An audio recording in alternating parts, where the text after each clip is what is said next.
Hello everyone, welcome back to our channel. Want to record only new episodes on YouTube TV without cluttering your library with old ones? Let's get right into it. Step 1.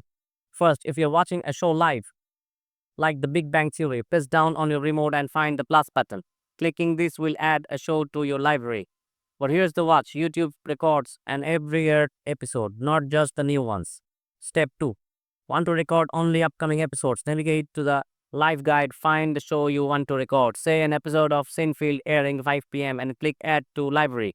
This ensures future episodes get recorded without a backtracking to old ones. Step 3. If you're searching for a specific show, type in title, let's say Friends. Then click on Add to Library again. YouTube TV will grab everything that has ever aired unless it's a one-time event like a sports game or an award show.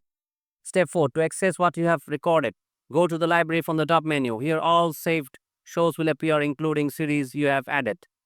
If you want to browse episodes individually, then click on the show title and then browse episodes. And that's it. Now you know how to record only new episodes on YouTube TV without filling up your storage with old ones. If this helped, don't forget to like and subscribe for more tech tips. Thanks for watching.